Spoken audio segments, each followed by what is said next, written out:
Doctor.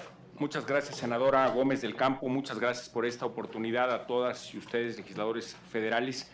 Quisiera pedir la oportunidad de contestar las preguntas en el mismo orden que han sido formuladas y en ese sentido empezaré por la del senador Gerardo Sánchez, que hace una pregunta muy relevante sobre la situación de pobreza y los extremos del clima en algunas regiones del norte del país, en específico en los estados de Sinaloa, Sonora y Chihuahua, y se tiene pensado llevar a cabo alguna política adicional para aliviarlos. Aquí hay varias respuestas, señor senador, y si me permiten poner el mapa de gasoductos que hemos presentado. Ahí, por favor, muchas gracias. Quizás uno antes, nada más un momento. Como podemos advertir, los estados de Sonora, Sinaloa, Chihuahua y Durango no tenían un sistema de gasoductos interconectado entre sí. De hecho, había poco gas natural en acceso en Sonora, no había en Sinaloa, muy poco en la región lagunera en Durango, y Chihuahua ha sido una parte vertiente de gas natural de Texas hacia México. Pero no había como tal ahí un sistema, y sin embargo son regiones del país con una temperatura muy elevada, sobre todo en verano. ¿Qué se ha hecho tradicionalmente en México? Es atender esas regiones del país con un programa de subsidios de verano para atender los climas extremos. La normatividad vigente establece que a partir de un estudio que lleva a cabo el Servicio Meteorológico en Conagua, se determina el nivel de temperatura medio a lo largo de 3 a 5 años para establecer si son sujetos de este subsidio en verano o no. Este sistema tarifario creo que debe de ser complementado de una manera muy importante por dos propósitos que ya tiene la reforma energética. El primero, ahora sí vamos al siguiente mapa. Si nosotros generamos energía eléctrica como lo hacemos con combustóleo o diésel en regiones del país donde no hay gas natural, el costo de generación en esas regiones del país es mucho más elevado a lo que podría ser de tener acceso suficiente a gas. Veíamos en la imagen de la central Puerto Libertad cómo generaba con combustóleo antes y cómo genera con gas natural ahora, consecuente con el gasoducto que se ve en color morado ya sobre el estado de Sonora, que le suministra gas natural precisamente a Puerto Libertad. En construcción está el gasoducto que continúa en número 1 en el mapa y número 2 de Sonora hacia Sinaloa, y que también suministra o recibe gas natural del gasoducto 3 que viene bajando de Chihuahua hacia Sinaloa.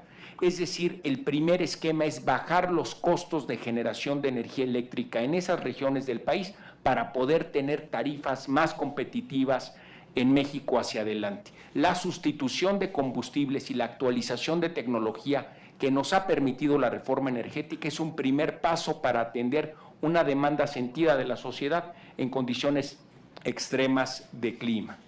En segundo lugar, es muy importante acompañar de políticas de eficiencia energética en estas regiones y en general en el país. ¿A qué me refiero? El precio que paga el consumidor y que se ve reflejado en el recibo de energía eléctrica es una expresión de dos componentes. Por un lado, de la cantidad de energía que consumimos en el hogar, en el comercio o en la industria, y que se mide en kilowatt hora. Esa es la cantidad de energía consumida. Eso se multiplica por la tarifa de energía eléctrica a la que se cobra la cantidad consumida. La tarifa se cobra en pesos por kilowatt hora. Las tarifas de energía eléctrica, como han comentado ustedes y se ha quedado acreditado, han venido con una tendencia a la baja para la industria, el comercio y el sector doméstico de alto y bajo consumo a lo largo de los últimos 19 meses.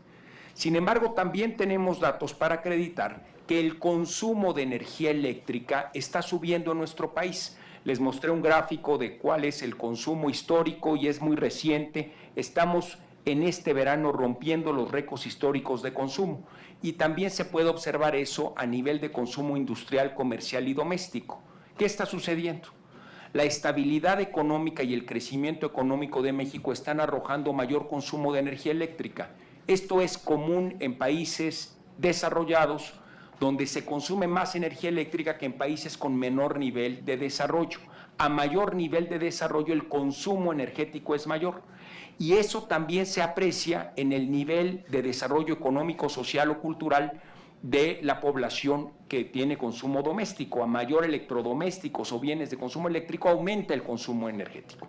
En temporadas extremas de frío o de calor, los usuarios utilizan o aires acondicionados o mecanismos de calefacción.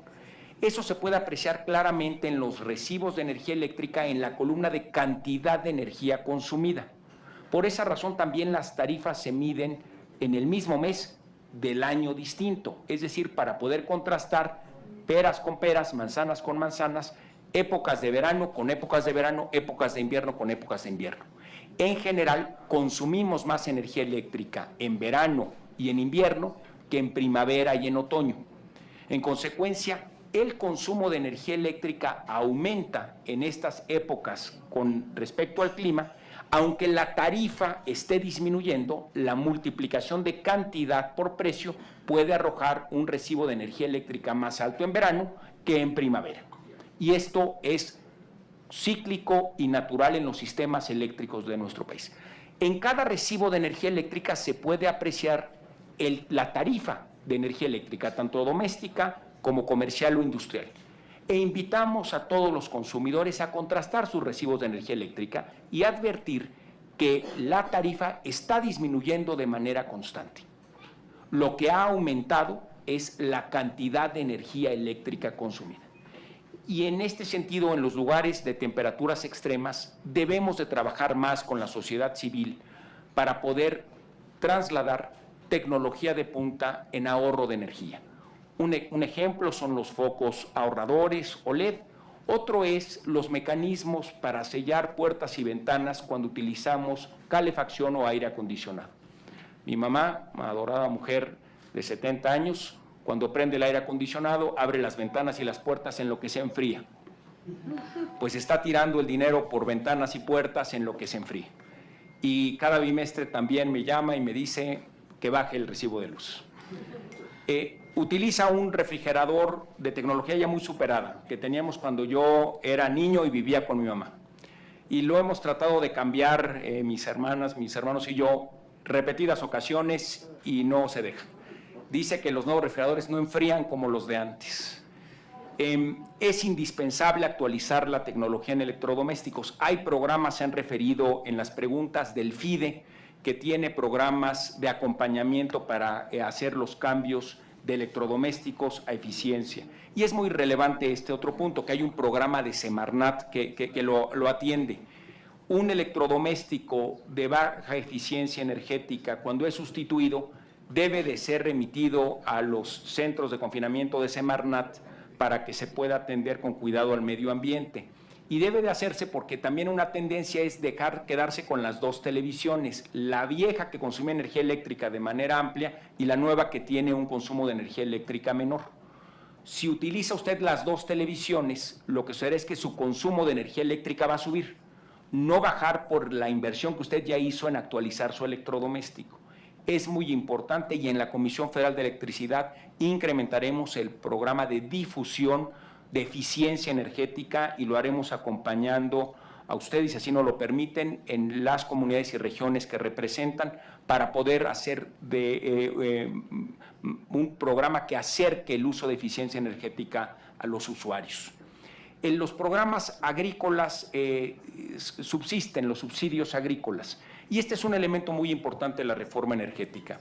Y aquí hago un comentario hacia algunas de las preguntas que me ha hecho la diputada Rocío Nale, que me mencionaba con razón que es muy importante que las finanzas de la Comisión Federal de Electricidad se mantengan sanas y yo coincido con su planteamiento de que la CFE es una gran empresa.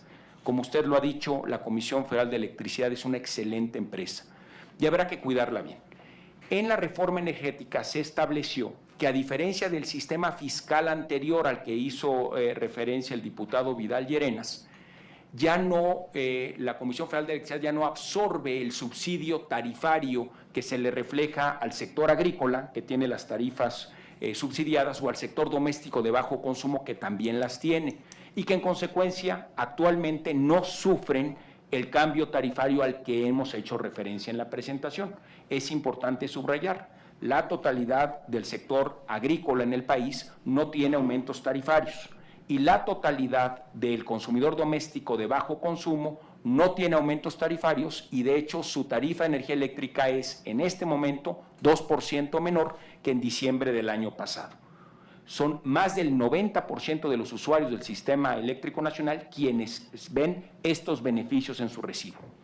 Ahora bien, en el caso del nuevo sistema fiscal que tiene la Comisión Federal de Electricidad, es la Cámara de Diputados la quien establece un rubro presupuestal específico para determinar el monto del subsidio anual que se recibirá en las casas habitación en el sector agrícola y que no impacta en ese sentido negativamente a las finanzas de la Comisión Federal de Electricidad. Ahora bien, hay que señalar algo. En la pasada legislatura se aprobó una partida de 30,000 millones de pesos. Es muy relevante que para expresar las necesidades de mejorar las condiciones tarifarias en algunos sectores, esa partida presupuestal tiene que reflejar un monto mayor. Es parte de lo que se ha discutido incluso en la reforma energética, de que cada año la Cámara de Diputados tendría la responsabilidad de revisar si el monto de la partida presupuestal específica para proteger el subsidio debería de incrementarse y en qué magnitud. Es convicción de la Comisión Federal de Electricidad, atendiendo las posiciones que han dicho todos ustedes, que esa partida presupuestal se mantenga y se incremente de manera razonable conforme lo establezcan los análisis técnicos que la respaldan.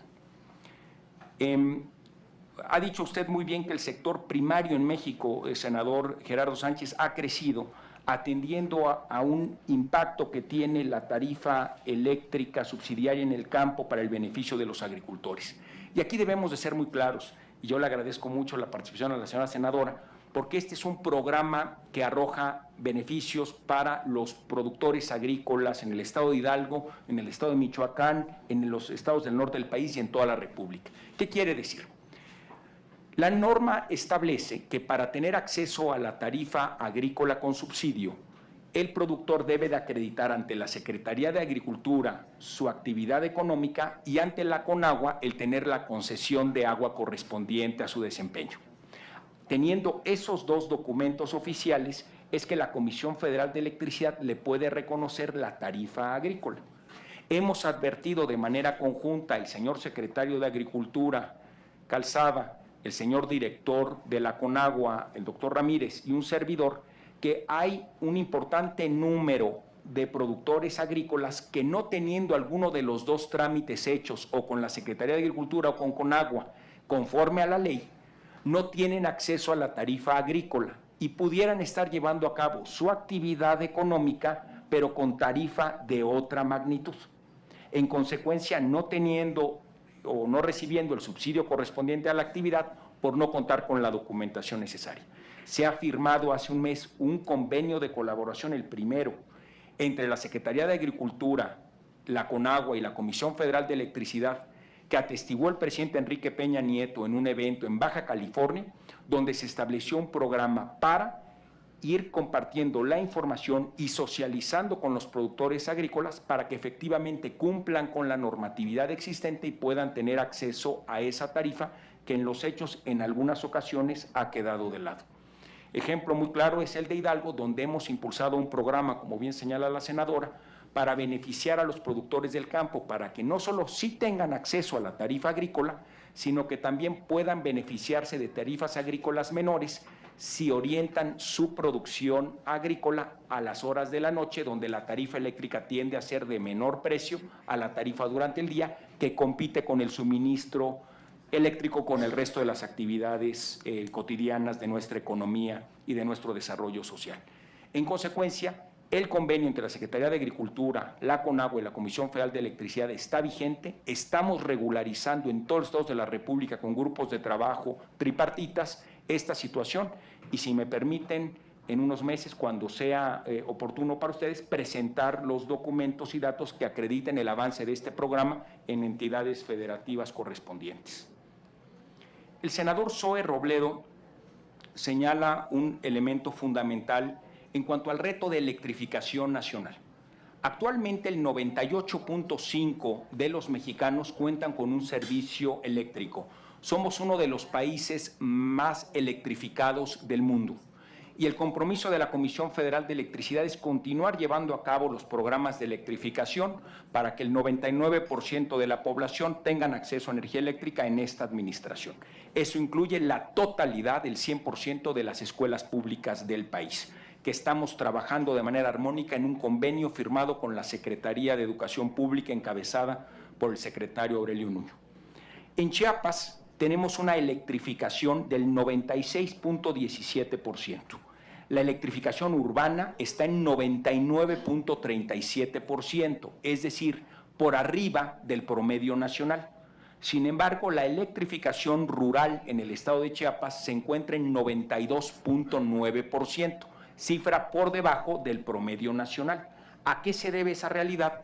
A la geografía de Chiapas compleja para llegar con el sistema eléctrico tradicional, por las redes de transmisión y de distribución. El senador Zoe Robledo, que es amplio conocedor de su territorio, conoce que hay regiones muy importantes del estado donde la infraestructura de transmisión ha vencido la geografía, pero nos falta camino por recorrer. ¿Cómo lo estamos haciendo? El mecanismo que nos permite un avance tecnológico relevante es los paneles solares para llevar electrificación.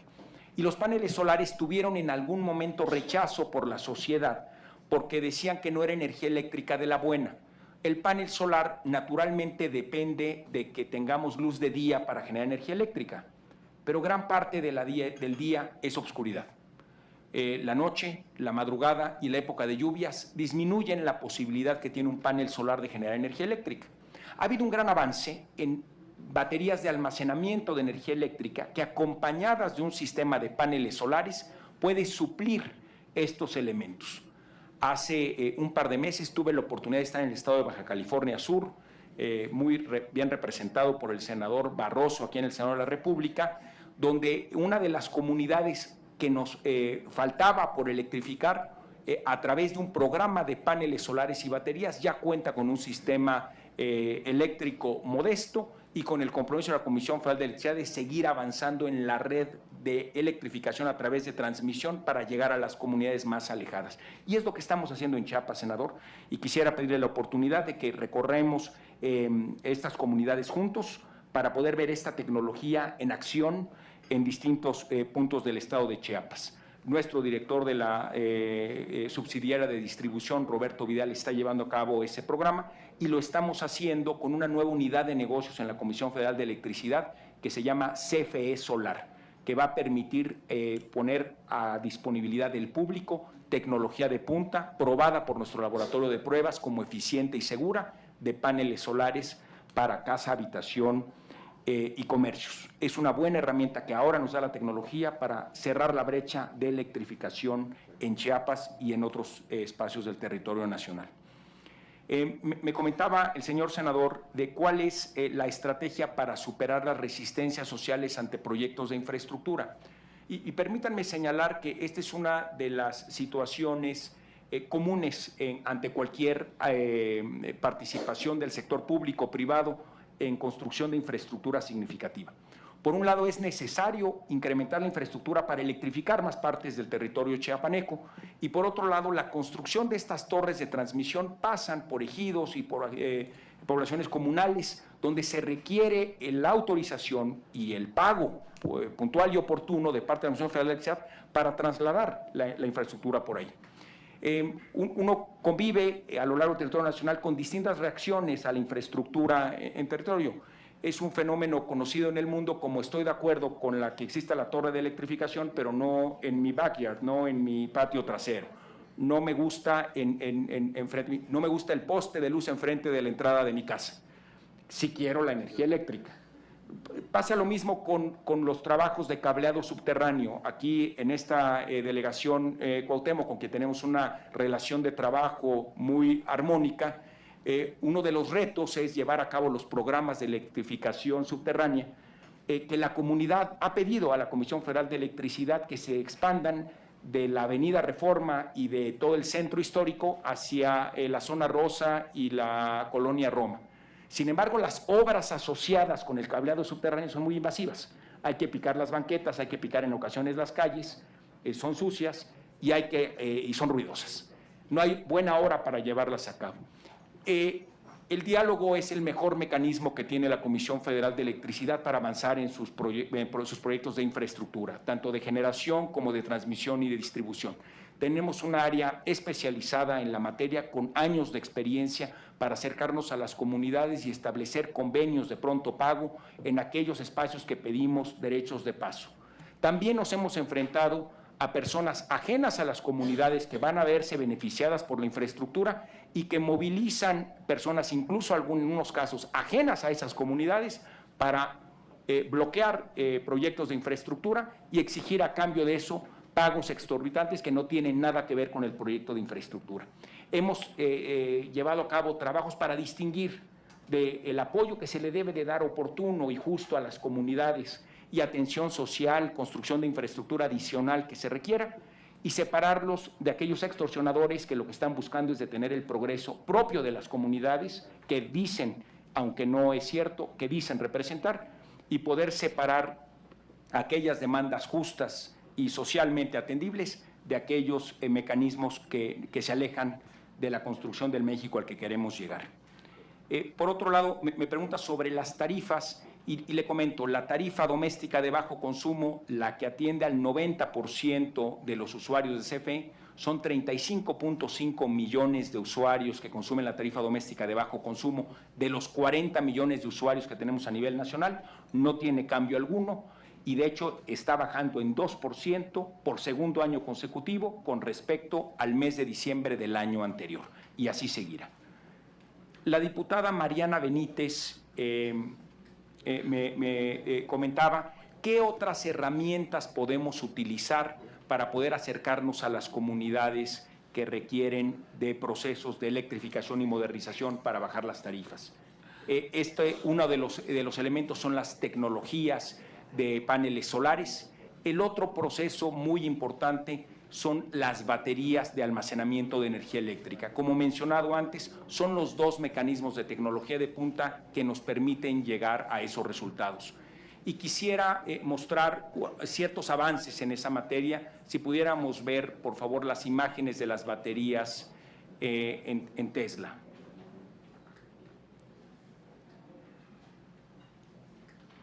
Miren, tuve la oportunidad de estar en la fábrica de Tesla, que tiene dos propósitos, esta empresa, que es el impulso del uso de autos eléctricos en el mundo y el desarrollo de baterías de almacenamiento para poder ayudar en la generación de energía eléctrica limpia y a bajo costo.